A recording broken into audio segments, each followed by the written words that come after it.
ચલો, નોબલ એન્જિનિયરિંગમાં મિકેનિકલ ડિપાર્ટમેન્ટમાં આપણે ડીએમએ સબ્જેક્ટમાં આગળ વધશું. બરાબર. ચાલો, ગયા લેક્ચરમાં આપણે ઘણા બધા ટોપિક જોયા હતા. સ્ટ્રેસ કોન્સન્ટ્રેશન છે, સ્ટ્રેસના પ્રકાર છે, એવું બધું. હવે આપણે આગળનો ક્વેશ્ચન જોશું આજના લેક્ચર માટે. પહેલો ક્વેશ્ચન હશે explain factor of safety, FOS. Short form શું છે એનું? FOS, factor of safety. આપણે ઇન્ડિયાની અંદર આ ખૂબ મહત્ત્વની વસ્તુ છે, ફેક્ટર ઓફ સેફ્ટી. આના ઉપર જ આખા બધા પાર્ટ છે. ડિઝાઇનની અંદર ખાસ વસ્તુ ધ્યાનમાં રાખવામાં આવે છે. એક્ઝામ્પલ આપવું ત્યારે ખબર પડશે તમને કે કોઈ પણ બાઇક હોય તેમાં કંપની આપણે છે 2 2 સીટર જ બનાવે છે, બરાબર. પણ આપણે 3 જણા પણ ખ્યાલ જ હશે, ઇન્ડિયાના માર્કેટમાં 3 જણા 4 જણા ગમે એટલા બાઇક ઉપર બેસી જઈએ ને તો પણ બાઇક તૂટી જાય છે? નથી તૂટતી. શું કારણ છે? કે જ્યારે તે મેન્યુફેક્ચરિંગ કરવામાં આવેલું છે બાઇકનું, ચેસિસનું, એના કમ્પોનન્ટનું, ત્યારે એ કન્સિડર કરીને જ એની ડિઝાઇન બનાવેલી છે કે આમાં 4 જણા પણ બેસવાની તૈયારી રાખવાની, એ રીતના જ ડિઝાઇન કરેલી હોય. એને in short factor of safety કહેવાય, બરાબર. કોઈ પણ બ્રિજ હોય એની અંદર આપણે ખ્યાલ હશે કે મેક્સિમમ લોડ લખેલો હોય કે 20,000 ટન કે ગમે એટલો 20,000 કિલો કઈ રીતના હોય, તો 20,000થી થોડોક ઉપર જાય તો પણ પાર્ટ્સ તૂટતો નથી, કારણ કે એની ફેક્ટર ઓફ સેફ્ટી 25,000 લઈને બનાવેલું હોય.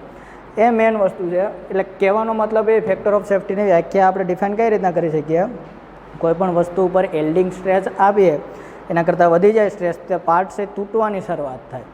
પરંતુ એના કરતાં જ્યારે આપણે એલ્ડિંગ સુધી સ્ટ્રેસ આપતા રહીએ, એનાથી વધારીએ નહીં પાર્ટ્સમાં, તો પાર્ટ્સ એ કાયમી માટે કેવો રહેવાનો છે? સેફ રહેવાનો છે. પાર્ટ્સ તૂટતો નથી, બરાબર. તો ક્યાં સુધીની સ્ટ્રેસને એલ્ડિંગ સુધીની સ્ટ્રેસ એનાથી વધવી ન જોઈએ, લેસ દેન, બરાબર. એના સુધીની સ્ટ્રેસને નીચેની વેલ્યુને શું કહેવામાં આવે છે? Factor of safety. તો કોઈ તમને કહે ફેક્ટર ઓફ સેફ્ટી શું, એટલે કોઈ પણ પાર્ટ્સ ઉપર એલ્ડિંગ સ્ટ્રેસ હોય ત્યાં સુધી જ અથવા તો તેનાથી ઓછી સ્ટ્રેસ લગાડવામાં આવે, તો જેથી કરીને પાર્ટ્સ કાયમી વિરૂપણ થતું નથી. એવા સ્ટ્રેસના મૂલ્યને ફેક્ટર ઓફ સેફ્ટી કહેવામાં આવે છે. રેડી? હવે બીજો પોઈન્ટ છે કે એને અફેક્ટ ક્યાં કરે? પરિબળ. ઘણા બધા પરિબળો છે ફેક્ટર ઓફ સેફ્ટીને અસર કરતા હોય. તમારે ફેક્ટર ઓફ સેફ્ટી બનાવી છે અથવા તો ફેક્ટર ઓફ સેફ્ટી રાખી છે, તો ક્યાં કયા એના પરિબળ અસર કરે છે? પહેલી જ વસ્તુ છે લોડિંગ કન્ડિશન. કયા પ્રકારનો એના ઉપર લોડ લાગે છે, બરાબર. ઇમ્પેક્ટ લોડ લાગે છે, વેરિયેબલ લોડ લાગે છે, બેન્ડિંગ લોડ લાગે છે, કયા પ્રકારનો લોડ લાગે છે એ પણ ફેક્ટર ઓફ સેફ્ટીને અસર કરે. બીજી વસ્તુ છે ડિગ્રી ઓફ ઇકોનોમી. ખર્ચો, તમે કેવી ખર્ચામાં બનાવેલ છે, કોસ્ટ કેવી છે, એ મેઇન વસ્તુ ફેક્ટર ઓફ સેફ્ટી. તમે ફેક્ટર ઓફ સેફ્ટી હાઈ લેવલની રાખવી હોય તો ખર્ચો વધી જાય, તો એ ડિઝાઇન ન થાય ને.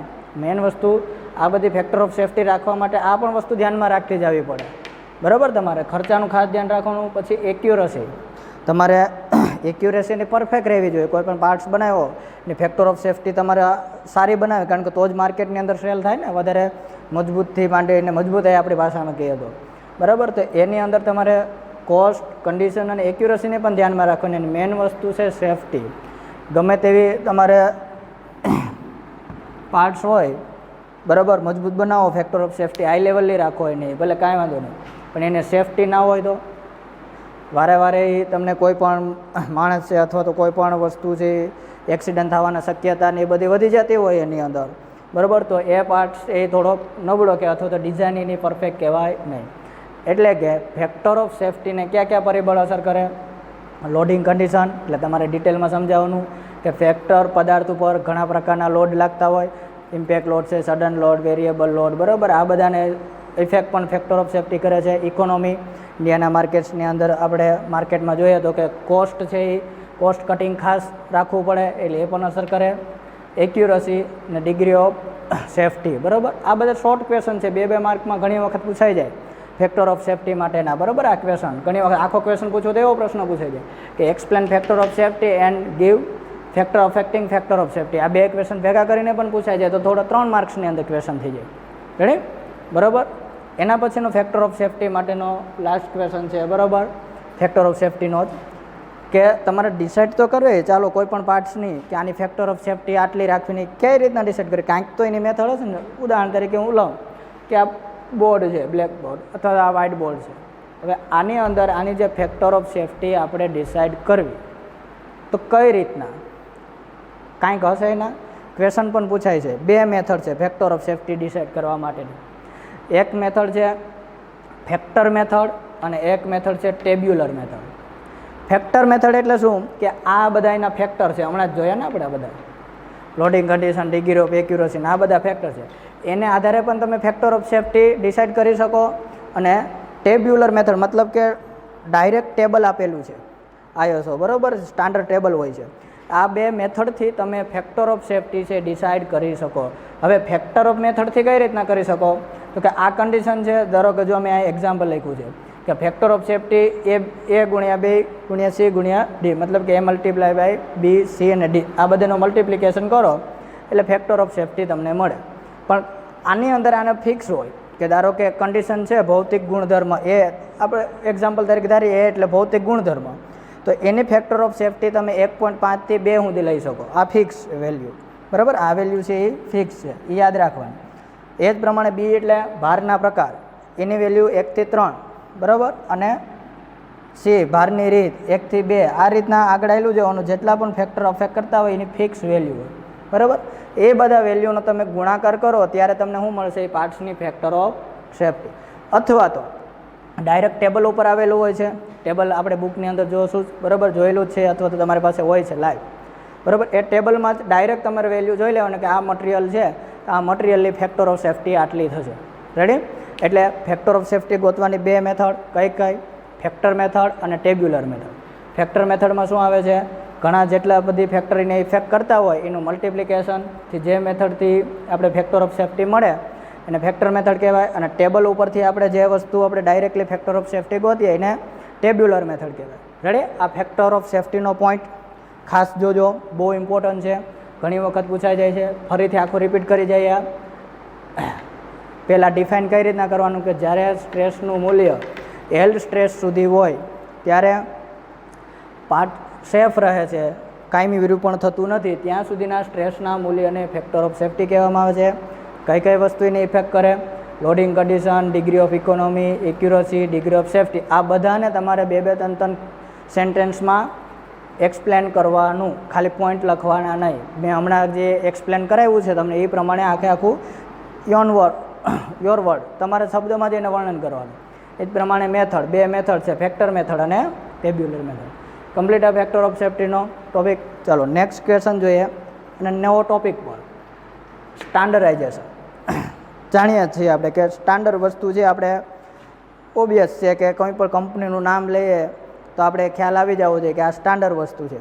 જાપાનની કંપનીનું આપણે ગમે ત્યારે નામ આવે કે ભાઈ આ વસ્તુ બનાવેલું છે કે જે જાપાનની કંપનીનું છે, બરાબર, એટલે આપણે પહેલું જ સ્ટાર્ટિંગ શું યાદ આવે છે કે ભાઈ સ્ટાન્ડર્ડ વસ્તુ હશે, બરાબર, ગમે તે વસ્તુ. અને ચાઇનાની વસ્તુનું કોઈ પણ કંપનીનું નામ લઈએ એટલે આપણે ઓબ્વિયસ યાદ આવે કે એની ક્વોલિટી સારી નહીં હોય. તો સ્ટાન્ડર્ડાઇઝેશન કેમ નક્કી કરવું પડ્યું? સ્ટાન્ડર્ડાઇઝેશન એટલે શું, બરાબર, એ વસ્તુ આપણે ભણીએ કે જોઈએ કે પહેલાં શું હતું, કંપની બનાવતી પોતાની પ્રોડક્ટ બનાવે, બરાબર, ગમે તે પોતાની રીતના જ પ્રોડક્ટ બનાવે, બીજાને અંદર સેલ કરે માર્કેટની અંદર ઘણા લાંબા અંતરે અથવા તો ઘણા બધા વિદેશમાં ને બધામાં, તો એ ત્યાં પાર્ટ્સ મળી ન રહે અથવા તો એવું એનું સાઇઝનું એના ડાયમેન્શનના પાર્ટ્સ ન મળે, કારણ કે એ ત્યાંની કંપની પોતાની રીતના અલગ બનાવતા હોય, એના પ્રકાર અલગ હોય, વિવિધતા હોય, બરાબર. પાર્ટ્સની અંદર ઘણા બધા પ્રકારની વિવિધતા જોવા મળે, બરાબર. એ બધું અલગ અલગ થતું, જેને હિસાબે આપણે મટીરિયલ મેળવવામાં, એસેમ્બલી કરવામાં ઘણું બધું આપણે તકલીફ પડતી. પણ પછી શું કર્યું છે, ધીમે ધીમે આ બધી વિવિધતા ઘટાડવા માટે યુનિવર્સલી એક સ્ટાન્ડર્ડ નક્કી કરવામાં આવ્યું કે આની સાઇઝ આટલી જ રાખવાની. તમને બેરિંગ લેવા જાઓ તો ગમે તે પંખાનું બેરિંગ અહીંયાથી માંડી વેરાવળ લેવા જાઓ, જુનાગઢથી માંડી રાજકોટ, અમદાવાદ, ગાંધીનગર, ગુજરાતથી બહાર જાઓ, મહારાષ્ટ્ર, બરાબર, એ બધાની અંદર ગમે ત્યાં જાઓ, એમ ધીમે ધીમે આગળ વધતા જાઓ, ગમે ત્યાં તો પણ બેરિંગની સાઇઝ તમે મળો તો એક જ મળવાની છે. શું કારણ છે? એનું સ્ટાન્ડર્ડાઇઝેશન. તો કેમ પહેલાં જરૂર પડી કે વસ્તુઓની વિવિધતા પ્રકારને સીમિત કરવા માટે આ મેન પોઈન્ટ છે. સીમિત કરવા માટે ચોક્કસ પ્રમાણ નક્કી કરવાના પ્રયાસને સ્ટાન્ડર્ડાઇઝેશન કહેવામાં આવે છે. એક્ઝામ્પલ તરીકે ઇલેક્ટ્રિકના કમ્પોનન્ટ છે, મિકેનિકલના કમ્પોનન્ટ છે. આપણે મિકેનિકલના કમ્પોનન્ટ મેં એક્ઝામ્પલ આપ્યું, બેરિંગ છે, બધા મિકેનિકલના કમ્પોનન્ટ છે, બરાબર. બાઇકનું ટાયર લેવા જઈએ તો પણ ગમે ત્યાં મળી જાય, હોન્ડાની બાઇક હોય, સ્પ્લેન્ડર બાઇક હોય, એના ટાયર કાંઈક એવી જગ્યાએ આપણે તૂટી ગયું હોય, પંચર પડ્યું હોય, અથવા તો કાંઈ પણ હિસાબે બ્રેક થઈ ગયું, તો આપણે ગમે ત્યાં લેવું તો ઇઝીલી મળી જાય ને. કારણ શું છે એનું? ગમે તે કંપનીનું લેવા જાય તો પણ એની અંદર ફિટ થઈ જાય. એનું કારણ શું? સ્ટાન્ડર્ડાઇઝેશન. મેઇન વસ્તુ જે આ સીમિત કરવા માટે, કોને? વિવિધતા અને પ્રકાર સીમિત કરવા માટે જે એક પ્રમાણ નક્કી કરવામાં આવ્યું એને શું કહેવામાં આવે છે? સ્ટાન્ડર્ડાઇઝેશન. હવે એના ફાયદા શું? આવું કરવાથી શું ફાયદો થયો આપણે? બરાબર, એવું કાંઈક તો એડવાન્ટેજ થાય તો જ વસ્તુ કરાય ને. ડિસએડવાન્ટેજ હોય તો આપણે કરતા જ નથી. ચલો, એડવાન્ટેજ એટલે ફાયદા. શું ફાયદા થયા છે એના? તો કે ઇન્ટરચેન્જેબિલિટી જે છે, બરાબર, એ આરામથી આપણે કરી શકીએ. તરત એક જગ્યાએથી બીજી જગ્યાએ ફેરફાર કરવો હોય, બરાબર, એ ઇઝીલી ચેન્જ કરી શકીએ. એસેમ્બલી પણ સરળતાથી થાય, કારણ કે સ્ટાન્ડર્ડ પાર્ટ હોય એટલે ફિક્સ જ બેસી જાય, બરાબર. પછી કોસ્ટ છે. હવે કોસ્ટમાં એવું થાય કે તમે ઘણી વખત એમ કહેતો કે સ્ટાન્ડર્ડ વસ્તુ લેવા જાય તો કોસ્ટ આપણે તો વધી જાય છે. તો આમાં તો એવું લખ્યું છે કે કોસ્ટ છે એ ઘટે છે. પણ આ કોસ્ટ કઈ રીતના ઘટે છે? લાંબા ગાળે ઘટે છે. તમે સ્ટાર્ટિંગમાં લેવા જો ઇનિશિયલ કોસ્ટ વધારે હોય, સ્ટાન્ડર્ડ પાર્ટ લ્યો છો તમે સ્ટાન્ડર્ડ કંપની અથવા તો ગમે તે વસ્તુનું, તો ઇનિશિયલ કોસ્ટ વધારે હોય. પણ જેમ સમય જાય ધીમે ધીમે તો એની કોસ્ટ ઘટીને કારણ શું? કે મેન્ટેનન્સ ઘટે, બરાબર, એની લાઈફ વધુ હોય, સેફ્ટી વધી જાય. એટલે આ બધાના હિસાબે તમારી કોસ્ટ છે કેવી થાય? ઘટે છે.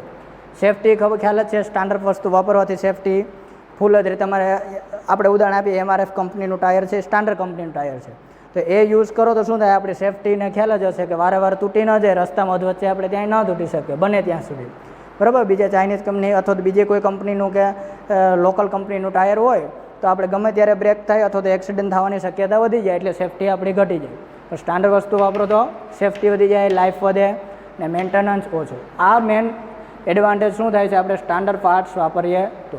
રેડી?